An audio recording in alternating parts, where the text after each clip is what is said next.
मेरे बुजुर्गों, भाइयों और नौजवान साथियों, मुझे पता है कि यहां पर पिछले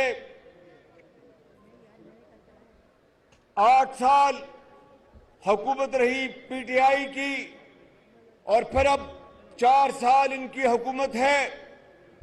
मुझे बताएं अपने दिल पे हाथ रखकर कि कितने अस्पताल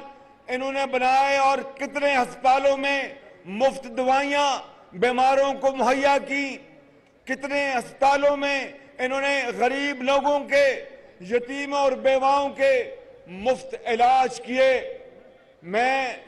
कोई यहां पर बड़ी बात नहीं करना चाहता। जिस सूबे में मैं था 10 साल खादिम पंजाब, वहां पर हर अस्पताल में गरीबों, यतीमों और बेवाओं का मुफ्त इलाज होता था और अब दोबारा 4 साल बाद वहां पर मैंने शुरू करवाया है और अद्वियात वो मिलती हैं जो कि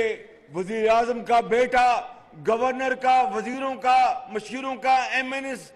वो अद्वियात वहां पर मिलती हैं जहां पर गरीब और अमीर की पहचान के बगैर वो दवाई मिले। वगरना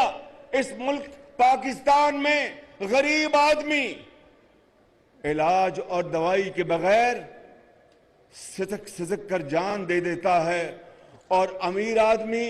पाकिस्तान नहीं, शुमाली अमेरिका में और फ्रांस और यूरोप में महंगा तरीन इलाज कराता है। मैं आज आपको ये कहने आया हूं कि अगर अल्लाह ताला ने मौका दिया तो केपी समेत पूरे पाकिस्तान में हर अस्पताल में मुफ्त इलाज होगा, मुफ्त दवाइयां मिलेंगी और किसी के साथ कोई जुल्म नहीं होगा।